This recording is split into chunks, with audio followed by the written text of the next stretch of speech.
Before we get into today's chat, I want to share a little resource that we've just released. As you might know, in our checkout episodes, I ask our e-commerce guests, do you have a book or a podcast that you recommend our listeners get into? Well, I've taken all of those book recommendations, and there's over 100 of them, plus the stories that go behind them, and put them into their own book called The Book Recommendations of E-Commerce Experts. Yeah, I know, it's totally original. You will never, ever run out of reading ideas again. You can download that one now for free over on add-to-cart.com.au. Welcome to The Checkout. We catch up with previous Add to Cart guests and ask them 5 quick questions to get to know them better and leave you with a little extra inspiration to get through your Friday. Here's your host, Joanne Hugh Miller. Today's checkout features Jessie Sadler, founder of adaptive fashion label Christina Stephens, which allows people with disability, dexterity issues, and changing bodies to wear what they actually want, not what they're given. As well as functionality for a range of needs, the brand aims to provide pieces that offer colour, elevated design, and a touch of glamour, and were even on the runway at Australian Fashion Week last year. Jessie, thank you so much for joining us on the checkout today. It was so inspiring to hear about how your label for adaptive fashion, Christina Stephens, is going. But now is the time to find out more about the woman behind the brand. So I've got 5 quick questions for you. First one, what is the weirdest thing you've ever bought online? I'm going to have to say my live chickens, who are still with me. I bought them during COVID, so I think the poultry farm had to get smart quick. Yeah.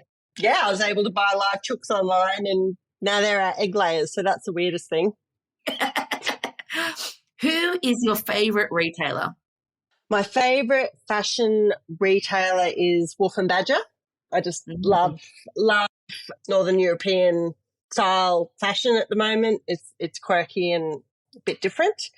I think in terms of functional online retailer, I think Woolies have got their act together. I do try and support as much as I can local produce and farmers markets, but I have 2 kids and I run a business and things can get busy, and their systems are just excellent.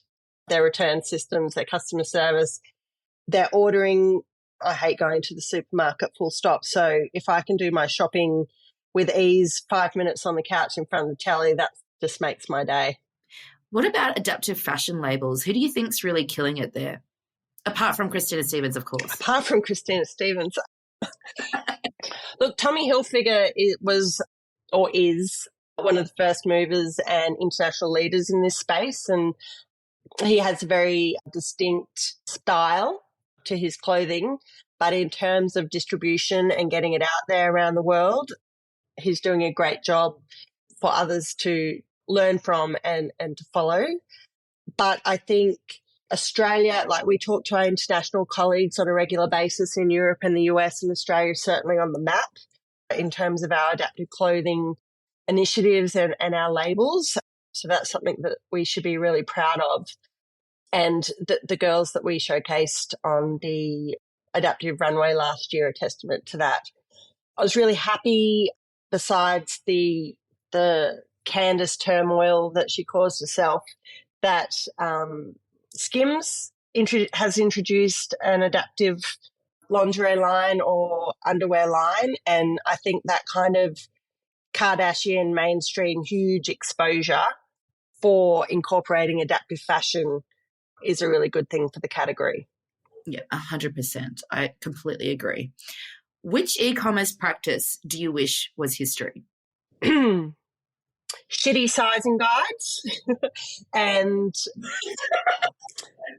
irrelevant spam emails. I think brands have to get a bit more clever about how they use email marketing to inform or to sell to their customers. I think it's become a bit generic and everyone's a bit over getting emails every week. They need to be short and sweet. They need to be really relevant, and I think they need to be segmented better. And there's certainly the technology out there to do it. It's harder, it's time consuming, and I get that with smaller labels. I think it's certainly something to work towards as you grow. Yeah. Is there a book or a podcast that you would recommend our listeners to read or get into? Do you know what? I feel really behind the times with podcasts. I just haven't gotten into it, and I'm going to have to now. So I won't recommend a podcast because I'll show those colours. But 2 books I've read recently are written by our dear friends M. Carey, The Girl Who Fell from the Sky, and Stronger by Dinesh Palapana. And I'm not just spruiking their books because they're our friends.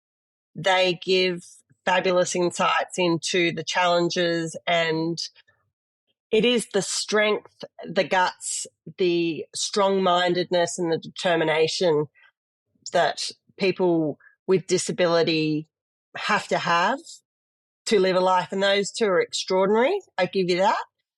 But it does take you deep into the world of what it's like to have with a disability and the challenges, the real life-changing challenges that people experience if the disability is new to them rather being born with it. And, yeah, they're both fabulous reads. I would highly recommend them both. Yeah. Finish this sentence. The future of retail is... including adaptive fashion on your racks in your bricks and mortar store. And if not adaptive fashion, just making your marketing and online retail activities more accessible, more inclusive, and not doing that because it'll make you feel fuzzy-wuzzy and good. It's because it will increase your business and your customer following. As we've mentioned before, 20% of most populations around the world, including Australia, have a disability, and it is a grossly overlooked market. Yeah. Jessie, thank you so much for joining me today. No worries. Lovely to be here, Jo. To hear more from Jessie, jump back into episode 313, where she shares the top tips for accessible e-commerce, how a powerful admission from a nervous groom led to some unique, sexy lingerie, and why representation makes good business sense, both ethically and financially. She even talks about bulletproof jeans. You heard it here first.